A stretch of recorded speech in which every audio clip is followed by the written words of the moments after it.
여러분 그동안 안녕 썼습니다.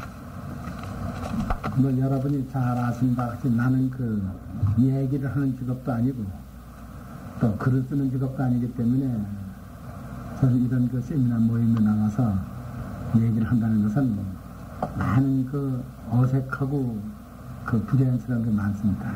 그렇게 이해를 해주시고 제 얘기를 들어주셨으면 감사하겠습니다.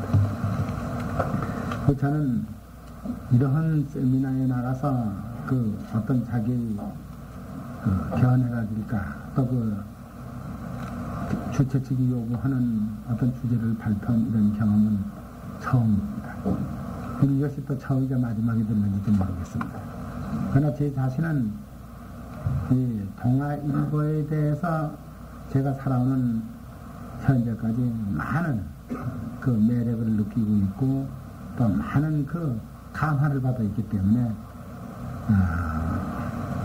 오래전에 그런 요청이 있었다 그래서 무조건 하고 아주 큰 흥미를 느끼고 제가 얘기는 할 줄은 모르는데 얘기를 한번 해보겠다 이렇게 했습니다. 그러나 그 시간에 여행 중이기 때문에 뭐 이렇다 하게 원고를 하나도 준비를 못해서 그저 느끼는 대로 몇 마디 얘기를 하려고 생각합니다. 이 동아일보 세미나에서 제게 이 흥미를 가진 주제는 한국 기업인으로 어떻게 해서 현재 이루었으며 또 현재 그 성장한 기업인으로 한국의 모든 각 산업과 관련을 맺고 있는 현대가 우리나라 산업을 어떻게 보고 있느냐 하는데 관심을 가지고 저를 얘기를 하라고 한 걸로 제가 느끼고 있습니다. 근데 제 자신을 소개를 하면은 물론 이렇게 이 사회에 떠도는 얘기로 또는 또 내 얘기를 저와 상의 없이 어떤 몇 사람들이 써서 그것을 책자화한 사람도 있습니다. 그러나 현재까지 사회에 나온 책자는 나와 만나서 의논해본 일이 하나도 없습니다. 사실 그분들이 내 얘기를 써서 책이 좀 빨리 팔릴 거다 이렇게 생각을 해서 썼는지 모르는데 저와 의논을 하고 얘기를 했더라면 좀 더 책이 더 낫게 팔리고 또 있는 독자보다 더 흥미를 끌 수 있는 얘기를 더 줬을는지도 모릅니다. 그러나 지금 현재 시중에 나가다니는 책은 나와 얘기를 했다거나 내가 창을 했다거나 그런 것과는 전혀 관련이 없는 책을 일부 과거에 언론계에 있던 사람 또는 다른 데서 글을 쓰던 사람들이 국민의 흥미를 끌어서 책이 좀 팔리게 해서 쓴 거 이런 종류의 책이 몇 권 돌아다니고 있다 이렇게 느끼고 있습니다. 제가 저는 어렸을 적에 사실 몽천에서 생간덕지에서 컸기 때문에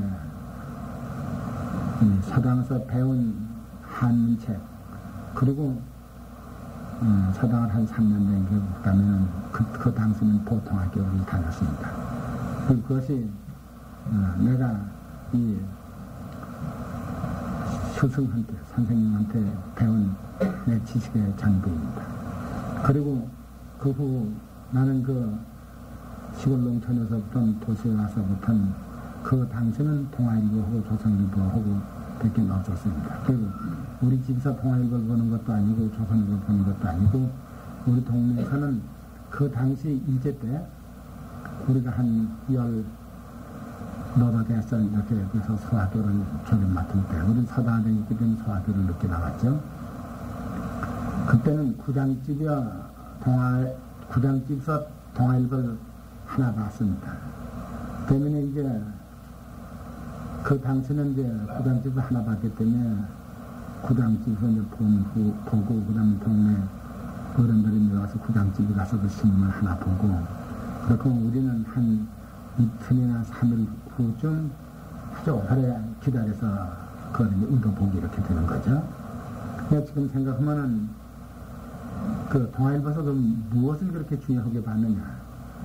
일단 소학교를 나왔기 때문에 장편 소설을 가장 중요하게 보고 가끔 쓰는 사람들의 그 시나 무슨 어떤 수상 같은 것을 아주 중요하게 봤지 무슨 정치만, 경제만, 사회만 이런 거는 사진만 보고 홍수가 나서 어떻다, 또 무슨 이민열차가 북한도로 간다, 뭐 이런 사회면이죠.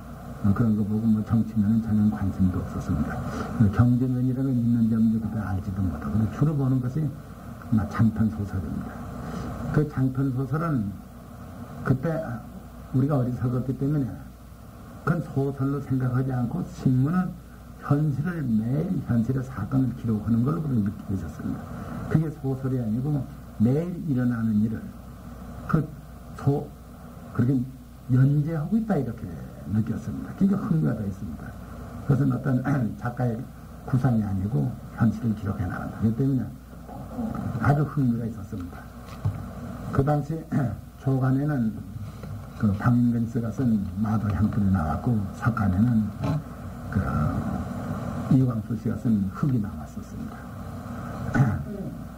그래 그 두 소설에 그 주인공의 그 모든 정신과 행동이 우리에게 아주 뿌리 깊게 인상을 주었고 또 그렇게 행동하려고 노력도 많이 해봤습니다.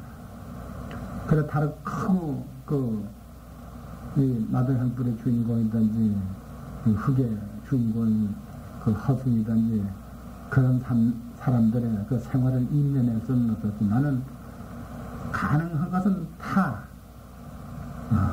노력을 해봤습니다. 그래서 지금 이제 사업을 한다고 뭐 쫓아다니든지 술도 다른 사람 대접도 하려고 노력하지만 그런 관계로 사실은 담배도 안 피웠고 그때는 하는 그 기독교적 그 여향의 줄거리가 미쳐 있기 때문에 물론 술 담배도 안 피웠고 또 그 당시는 뭐 어떤 남자 대장부가 여자 꽁무 쫓아다니는 다 천도 그거 썼기 때문에 유교 난리 전까지는 아주 모범청년입니다. 지금은 뭐 그렇지 않고 아주 형편없는 집신탁처럼 되었지만 아니 그때는 대단한 그 노력을 했습니다. 그래서 그 어렸을 적에 본 모든 것이 생애를 지배해나가고 있다. 내 생애를 지배해나가고 있다. 이렇게 생각을 합니다. 그래 우리는 첫 번에 사실은 서울에 왔을 적에도 흑소설에 인멸내려고 그 주인공 화승에 인멸내려고 변호사가 되려고 혼자 그 법정통신이라는 책을 갖다 보면서 그 변호사 시험을 사실은 치려고 했었습니다. 그런데 소학교대학에 못 나왔던 그 당시에는 전문학교나 학부를 나와야지 그 변호사 시험을 칠 수 있는 자격을 얻는데 그걸 못한 사람은 우선 변호사 시험을 칠 수 있는 자격 무슨 고시인가 뭐 중간 시험이 하나 있었어요.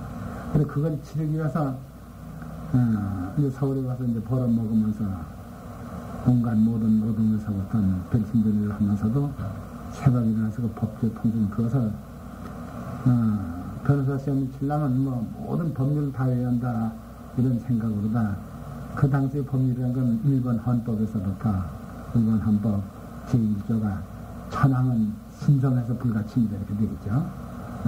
일본 말로 하면 덴노와 신세인이 시대 오카스에 따라서 이렇게 써 있는 거죠.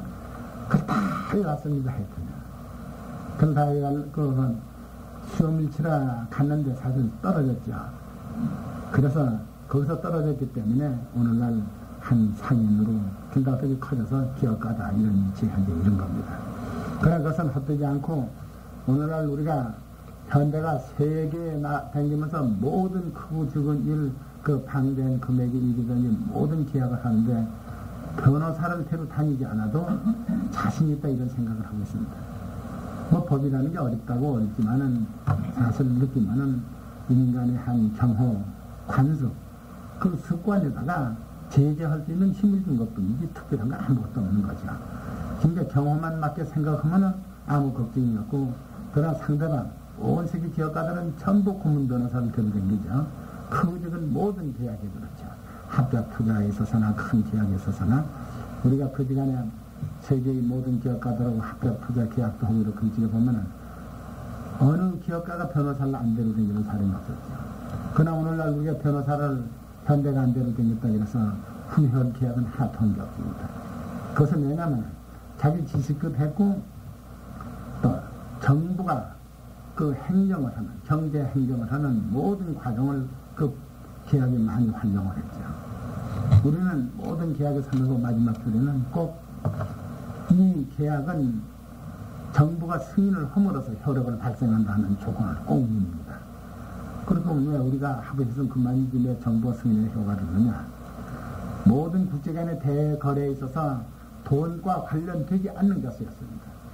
그 때문에 우리는 한국은 이 후진국이고 의체도 많고 있기 때문에 통화 관리를 엄격히 하기 때문에 이 조항은 꼭 이뤄야 한다.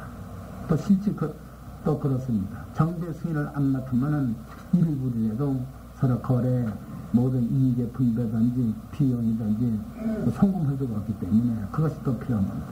때문에 끝에 그 조항만 하나이면 계약이 잘못될 것 같으면 돌아와 봐가지고 도저히 계획이 우리가 불진하다. 우리 중역에서 이익이 안 된다고 할 적에는 정부대로 이것은 우리가 조금 미비한 계약을 했기 때문에 승인을 이런 이유로 승인을 거절해달라고 하면은 정부는 자기 국민을 옹호하기 때문에 대부분 다 들어줍니다.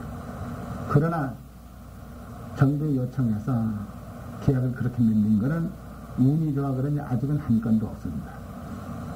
그래서 저는 어렸을 적에 이 동아일보 두 필자의 장편 소설 그리고 여러 가지에서 많은 배운 걸 배웠고 지금은 동아일보뿐 아니라 모든 신문은 생기는 대로 다 보는데 나처럼 신문을 장시간 보는 사람도 드물 겁니다. 아침에 일어나서 5반쯤 일어나면 약 1시간 반은 들어눕어서 신문을 보죠. 아침 조간을 보고 또 저녁은 돌아가서 저녁 먹고 들어눕어서 또 1시간 신문을 봅니다. 근데 모든 신문에 첫째 신문을 볼 적에 먼저는 자기 기업과 관련되는 기사가 있나 없나 그거를 보는 거고 또 그 다음에는 정치, 경제 모든 분야가 거기야 정부가 생각하는 것은 어느 분야가 생각하는 것은 자기가 하자고 하는 일이 어떠한 정치적 영향으로 불이익을 가져는 점을 정부가 생각하고 있나 그런 걸 또 보는 거죠. 그렇게 보다 보니까 자기 이익을 위해서 많은 시간을 신문을 보고 있습니다. 지금은 연재 소설 하나도 안 봅니다. 옛날처럼 정말 우리는 이 시대 감각이 늦은 사람인지 세대가 틀려 그런지 옛날처럼 감각을 주는 소설을 연재한 것이 지금 몇 개나 있느냐 하는데 제 자신은 의문도 가지고 있고 찾을 시간도 없고 또 어떻게 보면은 과거보다 더 훌륭한 연재 소설이 있는데 우리가 다 나이 먹고 늙어 묻어가지고 좋은 감을 느끼지 못하는지도 모르죠. 그러니까 모두 이 기관이 다 헐어버려서. 그러나 어쨌든 우리는 과거도 그렇고 현재도 그렇고 신문은 우리 생활에서 아주 불가분하고 특히 나의 생활에서는 불가분하고 우리가 이행 중에도 전부 지시를 하는 거죠. 이번에도 구라파 구역도 이렇게 했지만은 전부 내가 구역도 갈 때는 그지간 나은 신문을 구역도로 막 보내고 또 다른 갈 때는 그지간 나은 신문을 보내고 또 회사에 들어오면 비행장을 제일 먼저 내한테 땡겨주는 것이 신문입니다. 그래서 이것은 나뿐만 아니라 우리나라 모든 국민에게 큰 영향을 주고 있다. 그래서 나는 많은 신문에서 영향을 받아오면서 또 이 사업을 해 나가는데 많은 주의하는 것도 가장 주의할 때가 어디냐. 그것은 이 변천대 나그고 후진국에서는 가장 주의할 때가 전부 다 이렇게 느끼면서 기업을 하는 사람도 있을 거고 그런데 그리고 그 다음에는 더욱이 오늘날 경제가 불과 한 20년간의 급성장하기 때문에 많은 국민한테 주목을 끌고 있기 때문에 기업에는 항상 모든 국민의 논란의 대상이고 또 국민이 그렇게 생각하고 있기 때문에 또 신문이 모든 독자의 연망에 따라서 모든 기업을 논란의 대상으로 하고 있습니다. 그것은 불가피하다지는 이렇게 생각합니다. 그건 왜냐하면 모든 우리나라 종교, 문화, 모든 분야가 뭐 가톨릭 명년에 200년이 되고 뭐 이러고 각 신문사도 전부 100년 전후되고 모든 우리나라 문화가 그런 오랜 역사를 가지고 있는데 우리나라 경제 소위 기업이라는 것이 이 땅에 소생해서부터 불과 30년 전후에 모든 국민 생활에 구석구석이 영향을 미친 이치에 있기 때문에 그것은 국민들의 관심을 가지고 여론이 관심을 가지고 학교의 학생들의 관심을 가지고 모든 종교인들의 관심을 가지는 그것은 필연성이다 이렇게 보고 있습니다. 그래서 제 자신은 어렸을 때부터 큰 사가가 되어야겠다 이런 생각은 해본 일이 없습니다. 어렸을 적에는 어떻게든지 돈을 벌어가지고 배불리 세끼 먹으려고 일을 했고 또 어떻게 생각하면은 그 농촌에서 흉년이 들어가지고 정말 보리죽을 써먹고 쌀깨로 죽을 써먹고 초금 목피로 냉기고 그렇다고 해서 뭐 잘 살 수 있는 가망이라는 건 전혀 없어요. 그래야 되면 도시에 나와서도 우리가 이 막내동에서부터 이제 닥치는 대로 뭐든지 다 하는데 어떻게 하면 자기가 살 수 있고 자기 가족을 살릴 수 있느냐 이걸로 열심히 일을 하다 보니까 어떻게 돼서 모두 요즘에 가장 듣기 싫은 재벌이다 이렇게들 얘기를 하죠. 우리나라 사회에서 재벌하면은 어느 범죄의 대명사 같은 인상을 받습니다. 그건 또 그럴 수밖에 또 없습니다. 왜? 그 빠른 성장이 있어서 첫 번서부터 이 정부의 변천기 때마다 기업인은 변합니다. 많은 정치인도 변했지만 많은 기업. 우리나라의 모든 변천기에 있어서 힘의 변천기에 있어서 이를테면 정권의 변천기에 있어서 제일 많이 변천해 나가는 것이 정치인이고 둘째로 변천해 나가는 것은 기업인이다 이렇게 봐야지 합니다.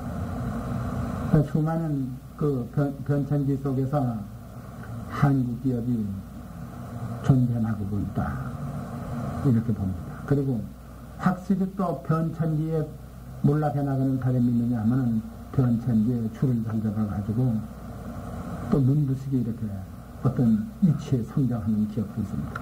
그렇기 때문에 오늘날 본직에 한국의 기업은 자기 능력으로 성장한 것이 아니라 변천기에 줄을 잡아 성장하기 때문에 계속 그 후유증은 계속 있는 것이다 이렇게 보는 것입니다. 그 때문에 한국의 모든 기업은 법률로 다스릴 수가 없고 그 법률 이상의 것으로 밖에는 다스릴 수가 없지 않느냐 이렇게 느끼는 국민들이 많이 있습니다. 그것이 오늘날 가장 뒤떨어져 있는 것이 금융산업인데 금융산업이 모든 줄을 일반 국민한테 다 팔고 민영화해가지고 금융산업이 정부가 가지고 있기 때문에 뒤떨어져 있기 때문에 다른 기업이다 비할 것 같으면은 아주 까마도 그게 금융산업이 지금 후퇴되어 있죠. 그래도 금융산업을